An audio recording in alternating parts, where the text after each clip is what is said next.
मैं तुझे प्रथम गिनती में गिनाता हूं, देवताओं का आधिपत्य तुझे प्रदान करता हूं, सारे देवों में तू प्रथम गिनती में गिना जाएगा, प्रथम पूज्य माना जाएगा। बस शंकर भगवान ने वर दिया, थोड़ी देर बाद कार्तिकेय महाराज आ गए। कौन आए? जम के बोलो जरा। कार्तिकेय। और कार्तिकेय जी आए और आकर बोले, पिताजी दंडवत करा, प्रणाम करा, साष्टांग करा, मैं परिक्रमा कर कर आ गया। मैंने परिक्रमा करा। अब इधर तो देवता सब सारे देवता मिलकर अक्षत छोड़ रहे गणेश जी के ऊपर, स्वस्ति वाचन हो रहा, लोग प्रणाम कर रहे, नमन कर रहे, लोग आवाज लगा रहे, श्री गणेश जी महाराज की। अब सारी दुनिया में आवाज लग रही गणेश जी। तो कार्तिकेय ने पूछा, माँ ये गणेश जी का जय घोष क्यों हो रहा है? गणेश जी के जयकारे क्यों हो रहा है? गणेश जी के लिए इतना जय घोष? तो माता पार्वती ने भगवान शंकर के शब्दों को कार्तिकेय को सुनाया। कार्तिकेय रो पड़े, माँ मैं परिक्रमा कर कर आया, गणेश जी ने तो केवल आपकी परिक्रमा लगा ली, आपने उसको प्रथम गिनती में मान लिया। माँ उसने बुद्धि का परिचय दिया और मैंने कर्म का परिचय दिया। बुद्धि का परिचय, कर्म का परिचय।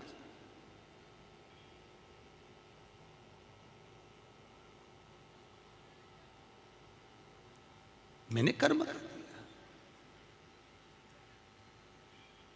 महाराज, व्यक्ति को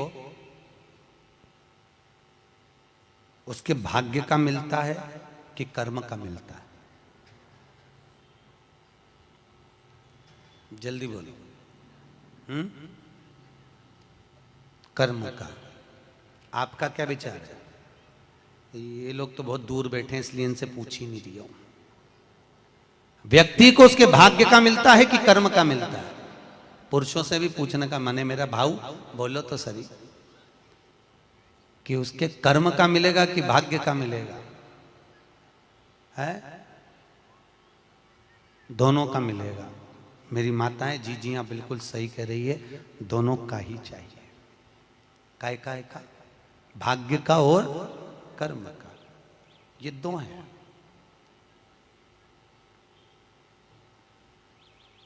बैंक में एक लॉकर होता है, उस लॉकर में लोग अपनी रकम रखते हैं। बोलो तो सही है गलत? रखते हैं कि नहीं रखते? अपनी चेन, अंगूठी, मोबाइल, पर्स सब लॉकर के अंदर रखते हैं।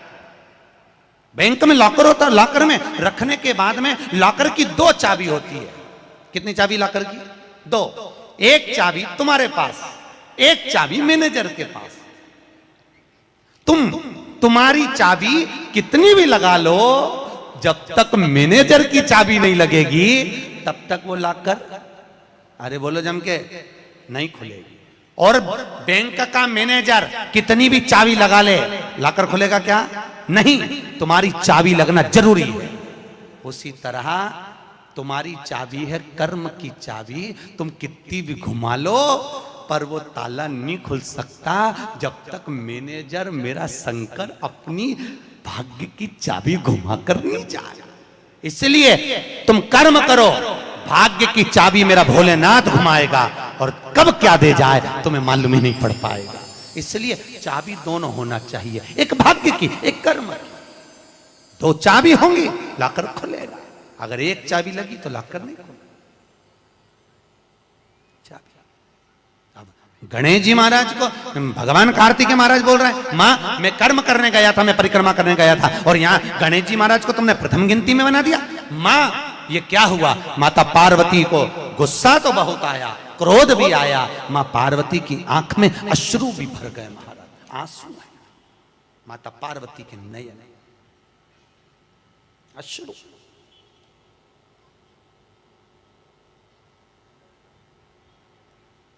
मां खड़ी हो गई। माता पार्वती ने आज खड़े होकर भगवान भोलेनाथ जी से निवेदन करा, आपने अपनी जिंदगी की ये गलती कर दी। क्या गलती? शंकर भगवान पूछ रहे हैं, कौन सी गलती? तुमने गणेश जी को प्रथम गिनती में बना दिया, कार्तिकेय भी तो गया था। अगर कुछ थोड़ा सा आशीर्वाद रखना था तो कार्तिकेय के लिए रखना था, पर तुमने केवल गणेश को प्रथम गिनती में बनाया है, ये तुम्हारी गलती है। तो गणेश जी ने परिक्रमा भी तो करी है। माता पार्वती खड़े होकर शंकर भगवान से बोली, भोलेनाथ मैंने अपनी जिंदगी में आपसे कभी कुछ नहीं मांगा, पर आज तुम्हारी ये पार्वती तुमसे एक वर चाहती है। शंकर भगवान ने कहा मांग, तुझे क्या चाहिए? पार्वती कहती है आज के बाद तुम्हारी कभी पूर्ण परिक्रमा ना लगे, आज के बाद तुम्हारी कभी पूर्ण प्रदक्षिणा ना हो, पूर्ण नहीं होनी। कौन ने मांगा? जम के बोलो, पार्वती। शंकर की पूर्ण प्रदक्षिणा माता पार्वती ने कह दिया भोलेनाथ आज के बाद ना, क्योंकि तुम भोले हो, तुम्हारे आसपास कोई घूम लेता है तुम उसको कुछ भी निकाल कर दे देते हो। होता है, दो बहुएं होती हैं, एक बहू रहती है पूना में, बोलो कहां, मुंबई या पूना, और दूसरी बहू तुम्हारे साथ रहती है। अरे बोलो जम के, एक दूर रह रही है और एक तुम्हारे साथ रह रही है।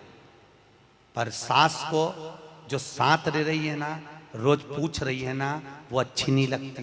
वो जो दूर रहती है ना, उसका गुणगान 24 घंटे करती।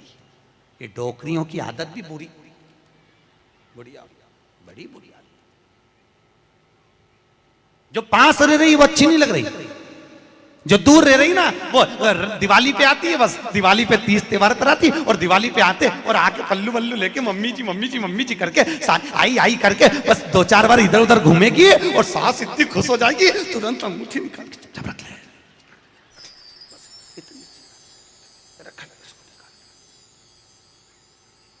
जो तुम्हारे पास में है वो बुरी लग रही है, वो चाय दे रही है, दूध दे रही है, बस बोलने में कभी कभी बोल देती है। अब बहुएं हैं बेचारी, हो जाता है। एक सास बहू से कहती है मैं सुबह 5 बजे उठती हूं, तू 4 बजे उठाकर। अब वो झगड़ा करते करते हमारे पास आ गए और हमारे पास आके बोली गुरुजी ये मेरी सास मुझे परेशान करे। मैंने बोला तेरी सास को क्या बोल रही है? तो क्या मैं 5 बजे उठूं तो बहू 4 बजे उठना चाहिए। तो मैंने कहा अच्छी बात बोली, कोई दिक्कत वाली बात नहीं है। एक काम कर, बहू की उम्र है 20 साल, तेरी उम्र है 70 साल, तू 20 साल की बन जा, मैं भी इसको जगाना चालू कर देता हूं। जब तुम, वो कहते हैं ना सास भी कभी बहू थी, जब तुम बहू थे तुम भी खूब अलमस्त चकाचक सोते थे और तुम्हारी सास पहले उठती थी। बुढ़ापे में नींद नहीं आती जीजी, नहीं आती। आती क्या? अरे बोलो तो, आती बुढ़ापे में नहीं। मनुष्य की उम्र, गधा की उम्र, कुत्ता की उम्र और उल्लू की उम्र बराबर थी। किस किस की? जम के बोलो। मनुष्य, गधा, कुत्ता, उल्लू। सबको पहचानती हो? ठीक है, सबकी उम्र बराबर है, 40-40 साल। मनुष्य पहले 40 साल का था, गधा 40 साल का था, कुत्ता 40 साल का था, उल्लू 40 साल का था। सबकी उम्र लेवल में बिल्कुल बराबर थी। भगवान के देर अंधेर कुछ ये ऊंचा नीचा लेवल अपने यहां चले, भगवान क्या नहीं चले। भगवान ने सबकी उम्र 40-40 साल रखी, सबकी उम्र 40। एक दिन गधा भगवान के पास में आया और गधे ने भगवान से आकर कहा अरे भोलेनाथ। भगवान शंकर ने पूछा क्या हो गया? महाराज हमारी उम्र 40 साल की दे दी, हम लोगों का बोझा ढोते रहे, लोगों का वजन ढोते रहे, महाराज हमारी उम्र बिल्कुल आधी कर दो, बिल्कुल आधी, हमें इतनी लंबी उम्र नहीं चाहिए। भगवान ने कहा ठीक है गधा, आज से तू 20 साल का। गधा कितने साल का हो गया? अरे जम के बोलो 20 साल का। थोड़ी देर बाद मनुष्य, आवाज सेट करो, मनुष्य इको खत्म हो गया, डिले नहीं आ रहा, मनुष्य। और थोड़ी देर बाद में मनुष्य भगवान के पास पहुंचा। भोलेनाथ आगे वापस आ गया, मनुष्य पहुंचा और भगवान के पास जाकर बोला भोलेनाथ। भगवान शंकर ने पूछा तुझे क्या हो गया? भोलेनाथ 40 में मेरा क्या होगा प्रभु? भगवान ने कहा गधे की बच्ची है, कितने साल बचे हैं? 20। मनुष्य कहा दे दो प्रभु, भगवान ने कल ले जा। कितने का हो गया? जम के बोलो 60 का। थोड़ी देर बाद कुत्ता आ गया। कुत्ता शंकर जी से बोला भोलेनाथ। शंकर भगवान ने पूछा तुझे क्या हो गया? महाराज 40 साल की उम्र दे दी, लोगों के दरवाजे पर बैठा रहूं, दरवाजे पे बैठकर झूठन चाटूं, दरवाजे पे बैठ के रोटी खाऊं, दरवाजे पे दुम हिलाऊं और दरवाजे पे से चिल्लाऊं महाराज मेरी उम्र कम कर दो। भगवान ने कहा ठीक है कुत्ता, आज से तू 20 साल। थोड़ी देर बाद मनुष्य फिर आ गया। भोलेनाथ 60 में क्या होगा? भगवान ने कहा कुत्ता की बच्ची है कि चल जाएगी, ले जा। कितने का हो गया? 80। थोड़ी देर बाद उल्लू आया। उल्लू ने आकर कहा भोलेनाथ। भगवान शंकर ने पूछा तुझे क्या हो गया? महाराज 40 साल की उम्र दे दी, रात रात भर जगता रहूं, पेड़ पे टंगा रहूं, रात रात भर मुझे नींद नहीं आती भोलेनाथ, मेरे को रात भर चौकीदारी करना पड़ती, रात भर पेड़ पे बैठा रहता हूं, रात भर वृक्ष पर बैठा रहता हूं, मेरी उम्र कम कर दो। भगवान ने कहा कितनी कम कर दो? बिल्कुल आधी कर दो। भगवान ने उल्लू की उम्र आधी कर दी। कितने साल का हो गया? 20 साल का। थोड़ी देर बाद मनुष्य आ गया। मनुष्य आकर बोला अरे भोलेनाथ। शंकर भगवान ने पूछा क्या हुआ? 80 में मेरा क्या होगा? भगवान ने कहा उल्लू की बच्ची है, चलेगी कि ले जा। कितने का हो गया? 100 का। अब तुम खुद देखो 40 वर्ष तक मनुष्य अपनी जिंदगी को सही जीता है। कितने साल? जम के बोलो जरा। 40 साल तक मनुष्य अपने जीवन को सही जीता है। खूब खाता, आराम से पचता, खूब डेंटिंग पेंटिंग सब चकाचक, कपड़े मपड़े सब जोरदार, रकम मकम सब पहने, खूब अच्छा लगे। क्योंकि 40 वर्ष की जिंदगी तुम्हारी है तो 40 साल तक मनुष्य अपने जीवन को सही जीता है। 40 के बाद किसकी लगी थी? जम के बोलो। गधे की।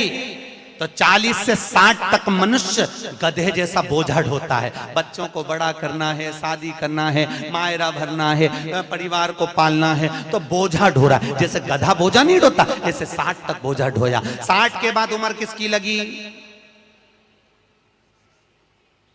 कुत्ता की। जब 80 की उम्र में आता है तो कुत्ते को दरवाजे पे रखा जाता है। जब तुम्हारी 80 की उम्र होगी तो घर के लोग कुर्सी डाल के, खटिया पलंग दरवाजे के पास हॉल में बिठा देंगे, वहीं बैठे।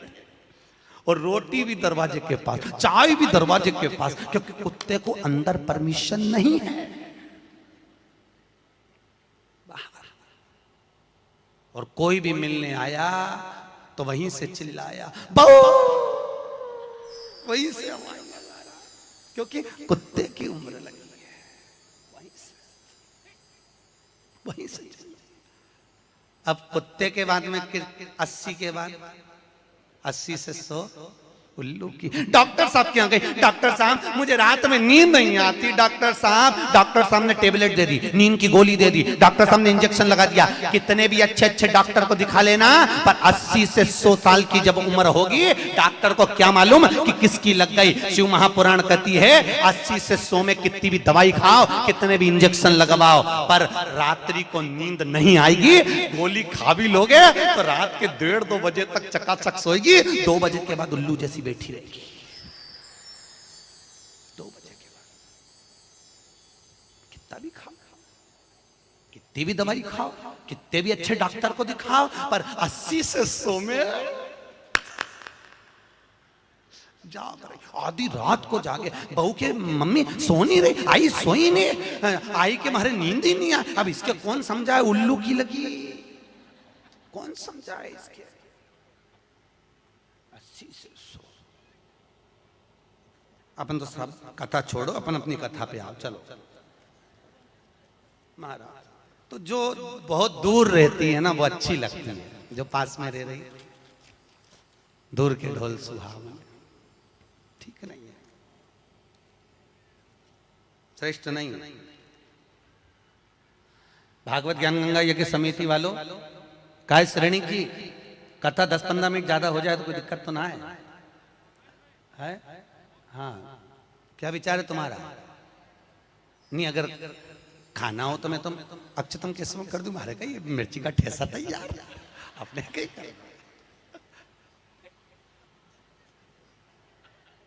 आमठी न चावल। आज तो खूब चक निपटा। अगला प्रश्न है, तो ये प्रदक्षिणा का प्रश्न। अगला प्रश्न, शिवलिंग की पूजा करने के लिए शिवलिंग को घर में कहां रखें? जहां तुम्हारी मर्जी हो। अब ये तो भगवान शंकर को पूजा घर में रखो ना, जहां पूजन होती है, जहां देवता बैठा हुआ है वहां रखो।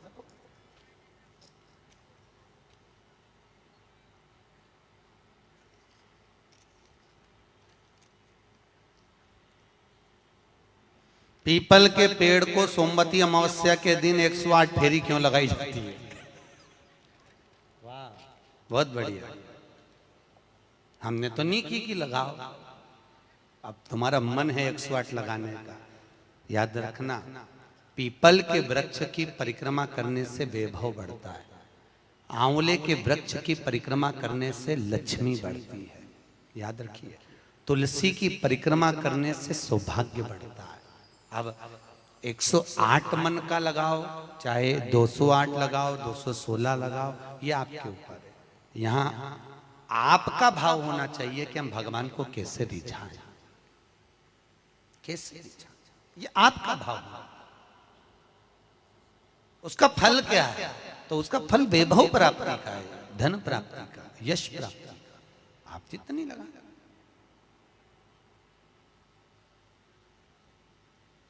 ऋषभदेव जी के पुत्र श्री भरत जी महाराज अपनी योनि से छूटे तो हिरण की योनि में गए।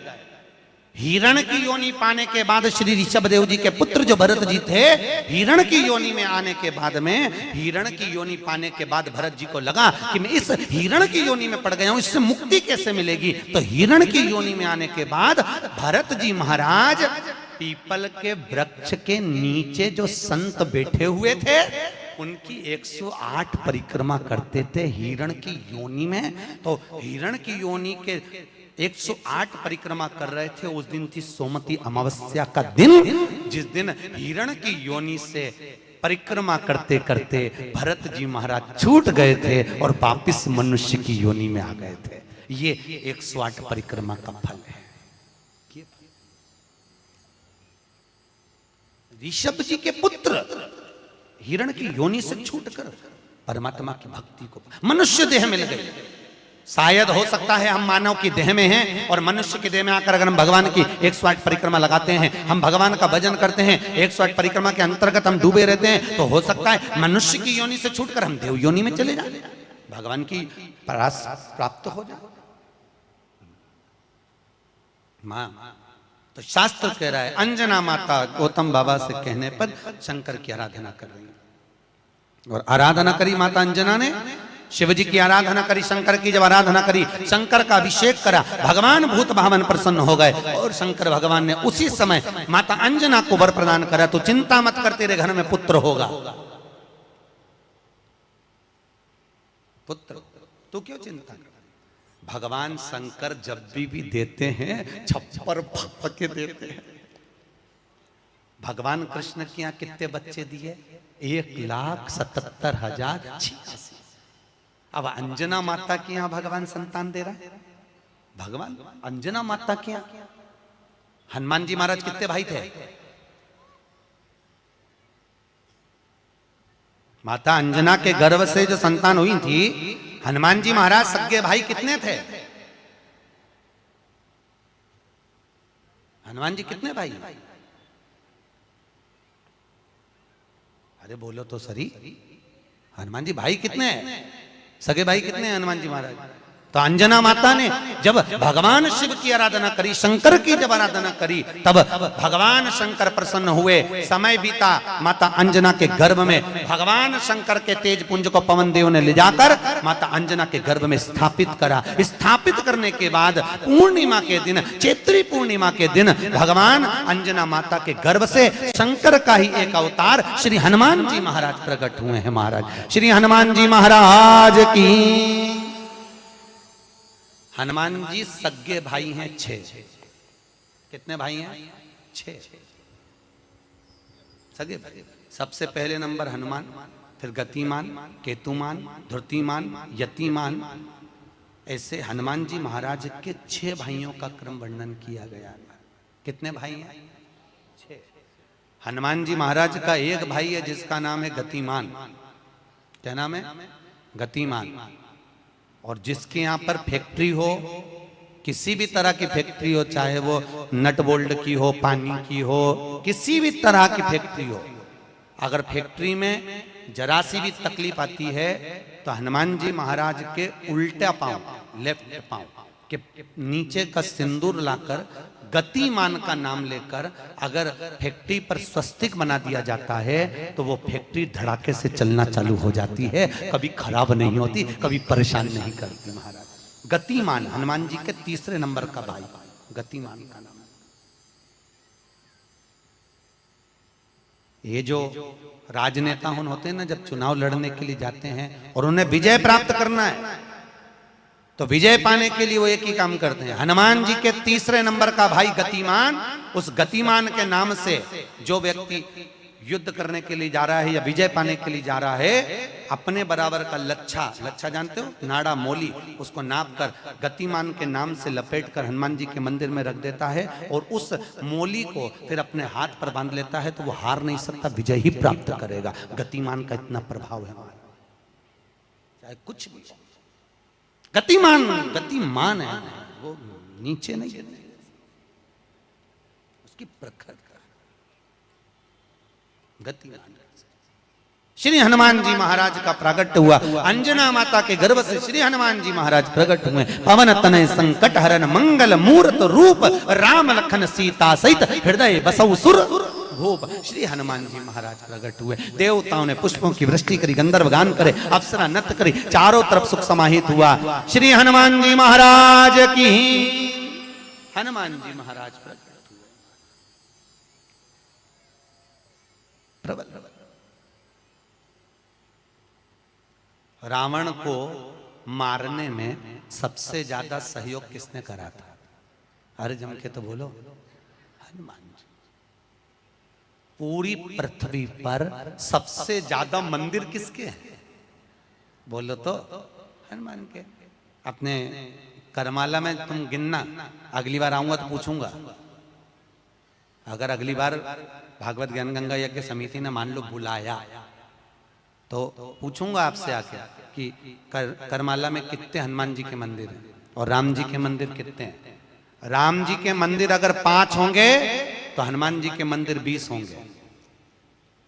हर जगह पर हनुमान मिल जाएंगे, हर जगह, कहीं पीपल के नीचे, कहीं कहीं बैठे हुए, कहीं कहीं बैठे, हनुमान ही हनुमान, ढेर सारे हनुमान। हनुमान, आखिर हनुमान जी के मंदिर ज्यादा, राम जी के मंदिर कम क्यों?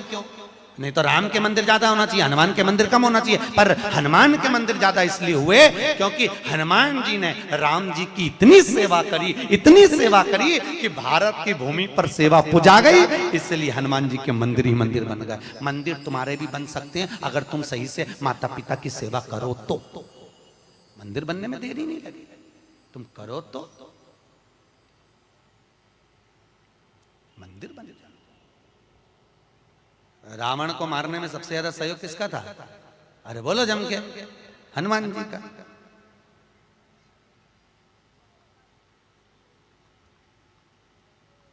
राम जी ने रावण की नाभि में बाण मारा था कि नहीं मारा था? अरे बोलो जम के, क्या था नाभि में? अमृत। तो जब रावण की नाभि में राम जी महाराज बाण मार रहे हैं तो रावण क्यों नहीं मर रहा? मर जा रावण, क्योंकि नाभि में अमृत है, वो तो सूख चुका है, मरे ना। फिर मरता क्यों नहीं है रावण? क्यों नहीं मरा रावण? राम जी से 10 मुख हो गए फिर भी नहीं मर पाया, फिर तैयार। फिर विभीषण कह रहा है कि ये रावण की नाभि में अमृत है, मारो। और राम जी बाण पर बाण छोड़ रहे हैं तो रावण नहीं मर रहा, धराशायी होकर नहीं गिर रहा, वहीं की वहीं खड़ा है, स्थिर की स्थिर, मरने को तैयार ही नहीं है। ये भी बड़ी विचित्र सिचुएशन है। मर ही नहीं लिया। चिंता लग गई हनुमान जी को युद्ध देखते देखते। हनुमान जी महाराज समझ गए जरूर कोई बात है जिससे ये रावण नहीं मर गया। भगवान ने इतने बाण छोड़ दिया नाभि में, विभीषण करे नाभि में मारो, नाभि में ही भगवान मार रहे तो भी नहीं मर रहा। हनुमान जी महाराज ने देखा युद्ध अपनी जगह चलता रहेगा, हनुमान जी गए लंका के अंदर पहुंच गए। एक पंडित जी का रूप रखा, संत का रूप रखा, गुरु का रूप रखा और ब्राह्मण का रूप रखकर हनुमान जी अंदर आए लंका में। और लंका में सब सब सब लोगों के हाथ देखने लगे, हाथ दिखाओ। अब सही सही बताया, हनुमान तो हनुमान, सबका भाग्य बता रहा है। इतने में मंदोदरी के पास खबर पहुंच गई कि लंका में कोई ऐसा विद्वान पंडित आया है जिसको हाथ दिखा तो भाग्य बताता है। मंदोदरी निकल कर बाहर आ गई। मंदोदरी ने आकर कहा, ब्राह्मण देवता मेरा हाथ देखकर बताओ कि मेरा भाग्य क्या कहता है। इतने में हनुमान जी ब्राह्मण के रूप में थे। हनुमान जी ने कहा, पंडित जी बोले ब्राह्मण के रूप में, हनुमान जी बोले तेरे पति के ऊपर काल मंडरा रहा है और तेरा पति मरने को तत्पर खड़ा है। पर सुन ए स्त्री, तेरा पति इतनी जल्दी नहीं मर सकता, क्योंकि तेरे पति के पास जरूर कोई राज की बात है। इतने में मंदोदरी बोली, पंडित जी आपने बिल्कुल सही कहा, एक ऐसी राज की बात है, मेरा पति मर ही नहीं सकता। हनुमान जी तुरंत बोले, वो राज की बात या तो मैं जानता हूं या तू जानती है। इतने में मंदोदरी बोली, पंडित जी बिल्कुल सही बात है, जब मेरे पति रावण ने तप करा था, ब्रह्मा जी से वर मांगा था, तो ब्रह्मा जी ने कहा मांग तुझे क्या चाहिए, तो रावण ने कहा कि मैं अमर हो जाऊं, तो ब्रह्मा जी ने कहा ऐसा नहीं हो सकता। तो रावण ने कहा मेरी नाभि में अमृत दे दो, रावण को अमृत दे दिया। तब रावण ने कहा इतने में संतुष्टि नहीं होगी, एक बार और दीजिए, मुझे एक ऐसा बाण दो जिस बाण के लगने से नाभि में अमृत सूखे और मैं मरूं। मंदोदरी ने कहा मेरा पति जब तप कर कर आया था, उसको ब्रह्मा जी ने एक बाण दिया था, वो बाण मेरे पति ने मुझे लाकर दिया था। उस बाण को मैंने, जहां मैं शयन कक्ष में सोती हूँ, उस कमरे में मैंने दीवार के अंदर एक खंबे में चुनवा दिया है, सीमेंट से पक्का करवा दिया, वो किसी को मिलेगा ही नहीं। हनुमान जी अपने असली स्वरूप में आए, दीवार तोड़ी और बाण निकाला, राम जी को दिया, राम जी से कहा अब मारो, और जो बाण लगा तब जाकर वो रावण मरा, तब जाकर मरा। नहीं तो राम जी बाण मारते रहते, रावण चकाचक खड़ा रहा हंसता रहता। वो तो राम और हनुमान।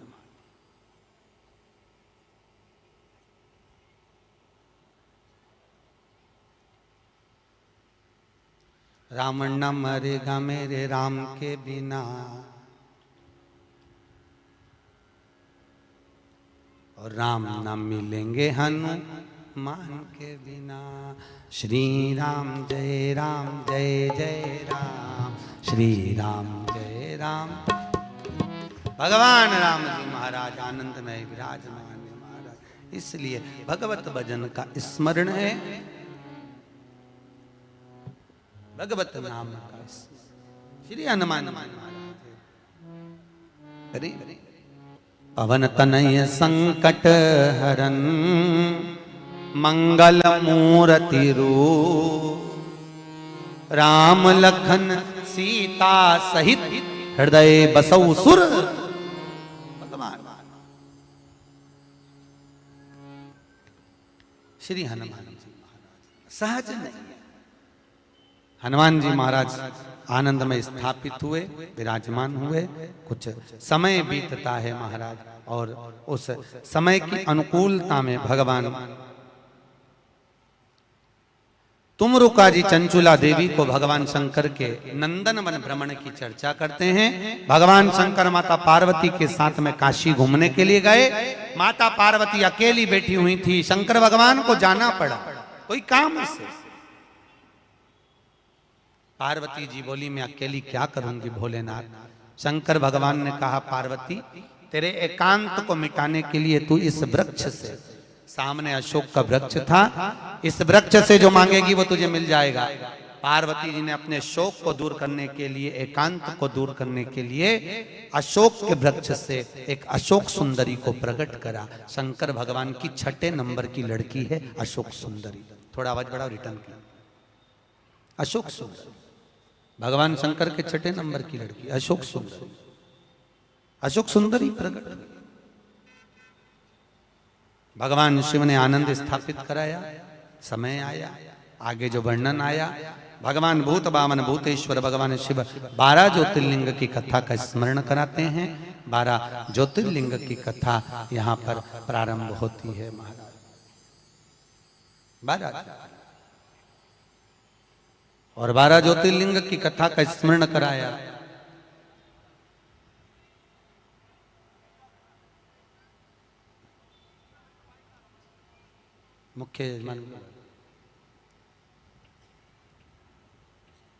मुख्य यजमान श्रेणिक जी के पुत्र है ना, उनको बुला लिया।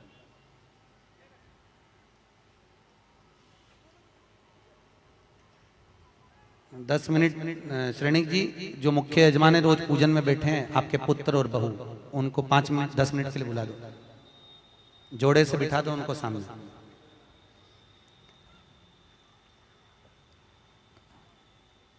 जोड़े से बिठा दो, कहीं पे भी यहीं सामने बिठा दो।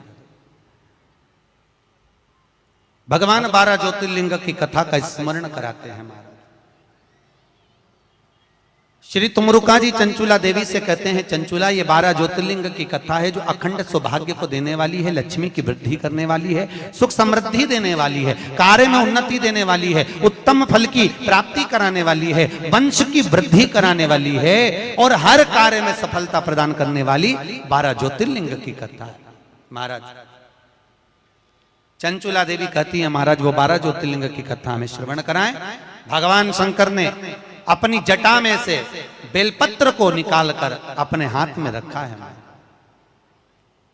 और हाथ में बेलपत्र लेकर भगवान शंकर 12 ज्योतिर्लिंग की कथा का रसस्वादन ग्रहण करते हैं। प्रथम एक बार चंद्रदेव को अपनी काया का अभिमान हुआ। काया के अभिमान से चंद्रदेव बड़े प्रखर हुए और अपनी केवल एक धर्मपत्नी रोहिणी पर ध्यान देते थे, बाकी की पत्नियों पर ध्यान नहीं दिया। सारी धर्मपत्नियों ने जाकर दक्ष प्रजापति से विनती करी। दक्ष ने चंद्रदेव को समझाया, चंद्रदेव तुम मान जाओ, अपनी काया का अहंकार ना करो। चंद्र मानने को तैयार नहीं, रोहिणी पर आसक्ति ज्यादा थी।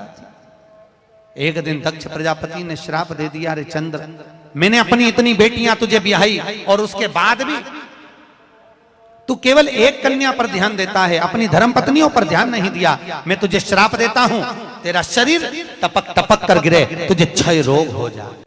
क्षय शरीर टपक टपक कर नीचे गिरने लगा। महाराज चंद्रदेव इधर उधर भटकते हुए देवऋषि नारद के पास पहुंचे।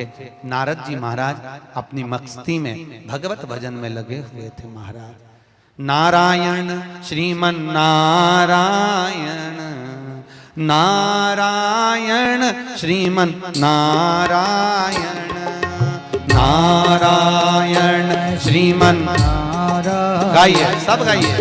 नारायण श्रीमन नारायण, ओ नारायण श्रीमन नारायण, नारायण श्रीमन नारायण, नारायण श्रीमन नारायण, ओहो नारायण श्रीमन नारायण, नारायण श्रीमन नारायण, नारायण श्रीमन नारायण, नारायण श्रीमन नारायण, ओहो नारायण श्रीमन नारायण, नारायण श्रीमन नारायण, नारायण श्रीमन नारायण,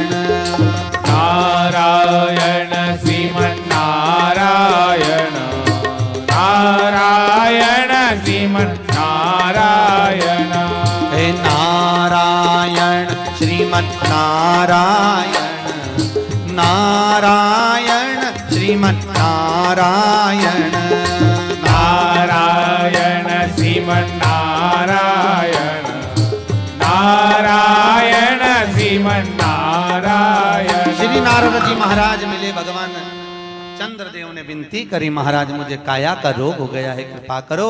भगवान चंद्र की विनती सुनकर देवऋषि नारद ने शंकर जी का पूजन का विधान बताया। शंकर भगवान प्रकट हुए। चंद्रदेव तुम्हारे काया के रोग को मैं मिटाता हूं, तुम यहाँ पर विराजमान रहना। चंद्रदेव को भगवान ने मस्तक पर धारण करा, सोमेश्वर महादेव के रूप में भगवान शंकर विराजित हुए हैं महाराज। बोल सोमनाथ भगवान की हर हर। अगला वर्णन आया है श्री मल्लिकार्जुन। कार्तिकेय अपने माता पिता से रुष्ट होकर श्री शैलम पर जाकर बैठ गए, जहां बैठकर उन्होंने तप किया। शंकर पार्वती उनको मनाने के लिए पहुंचे। आज भी अगर मल्लिकार्जुन में आप जाकर दर्शन करेंगे तो मल्लिकार्जुन में 2 ध्वजा लगती है, एक सफेद एक लाल। कितनी ध्वजा लगती है? 2, सफेद और लाल। मल्लिकार्जुन का एक नियम है, वो 2 ध्वजा पूरे महीने में कभी नहीं हिलती। हिलती है तो केवल एक अमावस्या के दिन, एक पूर्णिमा के दिन। अमावस्या के दिन सफेद ध्वजा हिलती है और पूर्णिमा के दिन लाल ध्वजा हिलती है। बाकी के समय पर ध्वजा नीचे की नीचे लटकी रहती है, कितनी भी हवा चले पर वो ध्वजा हिलती नहीं महाराज, हिलती नहीं, कितनी भी हवा चले। आज भी शंकर और पार्वती कार्तिकेय से मिलने के लिए श्री शैलम पर आते हैं। श्री शैलम आज भी भगवान आज भी। अब कार्तिकेय जी वहां विराजमान हुए, भगवान शंकर उनसे मिलने के लिए वहां पधारे। मल्लिकार्जुन के रूप में भगवान शिव विराजमान होते हैं। अगला वर्णन आया है महाकाल। दूषण नाम का राक्षस ब्राह्मणों के बच्चों को निचोड़कर उनका रक्त पीता था। भगवान को सब इन ब्राह्मणों ने पुकारा। शंकर भगवान ने कहा इस दूषण को वरे कि ये जब मरेगा इसका रक्त जहां गिरेगा उससे और भी दूषण उत्पन्न हो जाएंगे। तो एक काम करो, भगवान शंकर ने कहा मेरी बहन के पास जाओ। शंकर जी की एक बहन थी, केवल एक बहन शिव जी, जिसका नाम था क्षिप्रिया। क्या नाम था? क्षिप्रिया, जिसको आजकल लोग छिपरा कहने लगे। शिव जी की एक ही बहन थी, क्षिप्रिया। तुम मेरी बहन के पास जाओ और मेरी बहन क्षिप्रिया से कहना कि जब भगवान शंकर अगर दूषण नाम के राक्षस को मारे, जहां जहां उसका रक्त गिरे सारे रक्त को समेट देवे जल के वेग में। क्षिप्रिया ने वैसे ही करा। भगवान शंकर